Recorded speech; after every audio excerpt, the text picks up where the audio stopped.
meningkatkan kemahiran menulis formula molekul dan formula struktur ester bagi murid tingkatan 5 Nafiri menggunakan video YouTube kaedah lipat-lipat ester dalam norma baru pendidikan.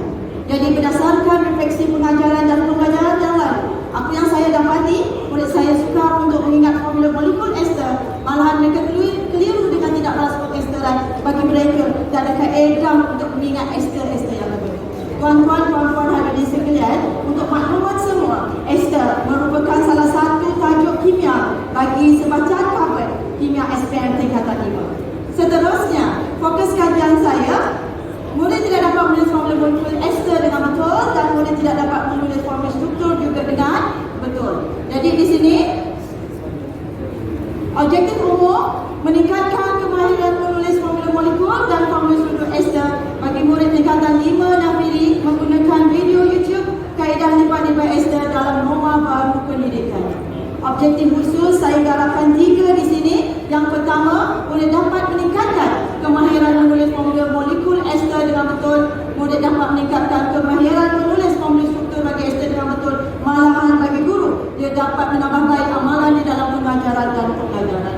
Tuan-tuan dan puan-puan, ada 7 orang murid yang saya sasarkan, 2 lelaki dan juga 2 orang murid perempuan. Jadi di sini menerusi 2 cara pengumpulan data iaitu pemerhatian dan juga ujian pra. Melalui pemerhatian saya masih dapati pelajar-pelajar saya ini tidak dapat menulis formula molekul ester dengan betul dan juga tidak dapat menulis formula struktur dengan betul. Jadi ujian pra saya ambil daripada soalan 3E bagi peperiksaan akademik 1 dan menganalisis item didapati 30% murid saya gagal menjawab soalan menentukan formula molekul bagi ester. Jadi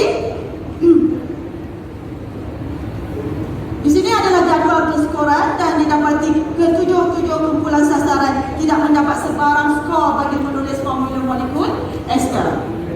Dan ada 3 aktiviti yang saya rancang dalam pelaksanaan tindakan. Dan pelaksanaan tindakan ini perlu dirancang dengan teliti. Segala penerangan, segala perkongsian, segala tugasan, segala semakan, semuanya dilakukan dalam maya, ya. Jadi sebenarnya aktiviti yang pertama, saya murid menyaksikan video melalui channel YouTube KBU, iaitu channel saya sendiri. Maknanya saya perlu merakamkan video ini terlebih dahulu sebelum saya kongsikan dalam grup Kimia 5 Nafiri, dan itu adalah QR code bagi video saya. Okey? Dan yang seterusnya, apabila murid telah menonton video, jadi di sini saya kongsikan secara ringkas bagaimana lipat-lipat ester itu dijalankan. Yang pertama, pelajar hanya memerlukan 2 helai kertas. Sebaik-baiknya adalah kertas yang berbeza. Dan setiap helai kertas perlu dilipat 2 dan pelajar kena tahu tidak balas pengesteran. Ini pengetahuan sedia ada. Pelajar kena tahu apakah asid karboksilik dan juga alkohol yang digunakan dalam tindak balas pengesteran. Jadi di sini kita ambil helaian yang pertama, kita perlu lipat helaian mengikut bilangan karbon. Kalau kita lihat di sini ada 2 karbon, maknanya ada 2 lipatan dan mesti ada 2 persilangan. Dan persilangan ini perlulah ditulis dengan karbon, simbol C itu adalah karbon, diikuti dengan bilangan hidrogen dan juga kumpulan berfungsi. Saya minta maaf ya, ini adalah tajuk kimia, jadi saya menggunakan istilah-istilah kimia. Saya faham. Jadi kemudian helaian yang kedua merujuk kepada alkohol, dan kita lihat di sini alkohol ada 3 karbon, ada 3 lipatan, jadi ada 3 karbon yang perlu ditulis. Tetapi untuk alkohol perlulah didahulukan dengan kumpulan berfungsi OH-nya. Dan seterusnya, okey, pelajar akan menyusun semua bilangan hidrogen bagi alkohol. Kita ambil semula lipatan yang pertama. Kita perlu lipat bahagian O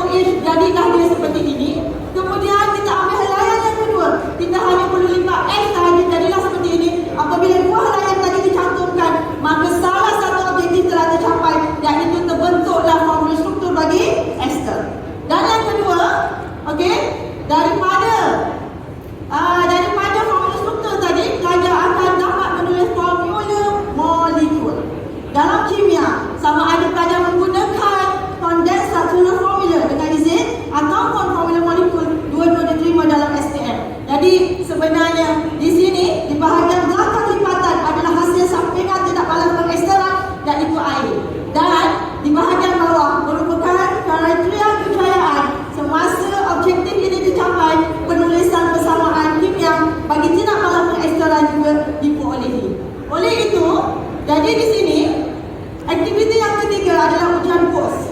Melalui grup kimia 5 Dapili, saya akan minta pelajar untuk membuat tugasan yang diberikan, yang diambil melalui buku teks sahaja.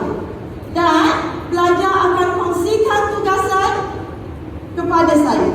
Ini adalah hasil tugasan pelajar dan semakkan juga dibuat secara maya. Kita boleh guna telefon saja untuk menandanya, tak payah nak cetak. Dan di sini kita dapati komen-komen positif pelajar yang mengatakan kaedah ini sebenarnya sangat membantu dan mereka sangat seronok. Pelajar tingkatan 5 yang mengambil kimia biasanya adalah pelajar aliran sains tulis yang kelas pertama atau kelas kedua, dan kalau dikaji psikometriknya, kebanyakan mereka adalah pelajar kinestetik dan mereka mesti perlukan aktiviti hands on untuk mengaitkan mind on. Jadi yang seterusnya di sini analisis ujian pegal dan ujian pos.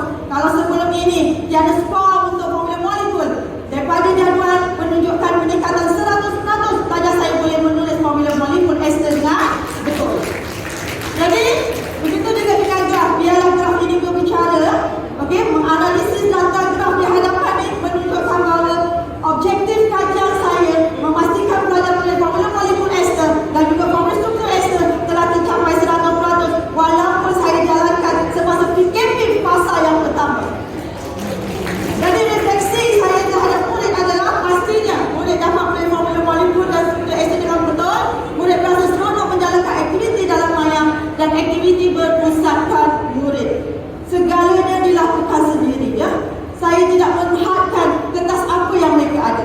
PKP fasa yang pertama adalah ketua keluarga saja yang boleh keluar di rumah. Jadi walaupun mereka menggunakan kertas recycle, saya tetap terima tugasan sebab objektif saya bukan pada kertas, tetapi dari segi penulisan formula molekul dan formula struktur. Dan terhadap guru, bagi saya ianya sangat berkesan. Pastinya di mereka awal saya agak besar bagaimana penerimaan pelajar dalam penerangan secara maya, tetapi ianya sebenarnya menjadi pemudah cara untuk murid saya menulis formula molekul dan menulis struktur ester dengan betul. Malahan ianya mempelbagaikan kaedah strategi pengajaran, masih lagi BAK nombor 1, masih lagi STEM walaupun dilaksanakan secara maya. Okey?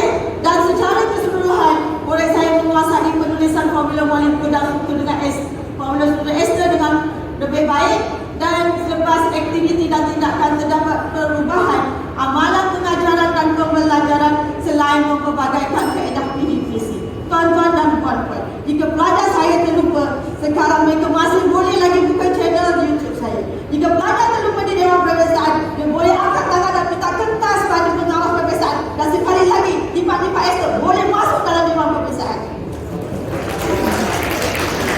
Dan cadangan saya yang seterusnya adalah untuk mengkaji satu lagi ikatan, iaitu ikatan jaktif, merupakan tajuk baru dalam kimia KSSM tingkatan 4 yang pertama kali mengenalkan tahun ini bagi pelajar tingkatan 4. Sekian saja daripada saya.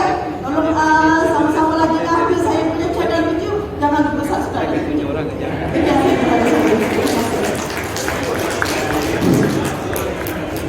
Tahniah Puan Yuskita, tajuk mudah. Wow, lipat-lipat apa? Ester. Lipat-lipat ester. Saya teruja dalam ringkas padat. Saya dah dapat amal-amal tambahan semasa mengerjakan lipat-lipat ni tercetus semasa berlaku JPKPP tu. Macam mana betul? Okey. Sebenarnya macam ni, kalau lihat daripada slide awal tadi kami tugasan ini diberikan pada 21 Mac, iaitu pada hari Sabtu. Sepatutnya hari Khamis itu dipegang saya ada kelas bersama pelajar. Tadi itulah sebenarnya saya akan buat lipat-lipat ester. Dan lipat-lipat ester ni saya terkeluar apabila saya sedang menanda kertas nilai akademik pelajar. Okay, dan saya memerlukan sesuatu perkara, biasanya dalam kajian saya mesti murah, mudah, ringkas. Jadi timbullah lipat-lipat ester. Bukan masa lipat-lipat kayu. Okey, masa ini dia kan video tu, ini tu nak bawa kan? Ini prosedur satu step. Yes. Step tu. Step by step. Maknanya you rakam lah. Yes. Lepas tu you edarkan pada pelajar semasa PKP penuh kan? Okey, sekarang ni dah berakhir PKP, kan? PKP dah dah berakhir. Adakah sesuai dia punya prosedur yang you buat tu sesuai tak untuk sekarang? Of course sesuai. Sangat sesuai. Saya tanya lah, ini inovasi yang lain kan? Cuma boleh tak idea ini dikembangkan untuk tajuk apa ni? Tadi alkohol ester kan? Boleh tak teknik yang sama ni dikembangkan daripada mungkin hydrocarbon? Oh, okey. Maknanya ni ada Pak Esther, sebenarnya melalui tindak kalah pengisiran alkohol dan eksil karboksilik. Kalau istilah kimia, saya guna istilah kimia. Dalam kita tingkatan 5 pelajar kena belajar alkana, alkina, alkohol, eksil karboksilik dan ester. Untuk tahun ni tingkatan 5. Tahun depan anak-anak tingkatan 4 minta dia masuk bawah saya ni, channel YouTube. Dia akan belajar alkana, alkina, alguna. Alkohol dan ester. Jadi sebenarnya alkohol dan eksil karboksilik itu mereka awal memang belajar senang. Sebab dia satu saja. Tapi bila ester, dia combine tu. Ada dua kumpulan molekul yang perlu di-combine. Macam bila dah combine panjang-panjang, dia dah tak nampak dah. So dia kena ada something kat depan mata, boleh berangkat. Tapi sebenarnya boleh tipu. Boleh sangat. Semua pelajar boleh guna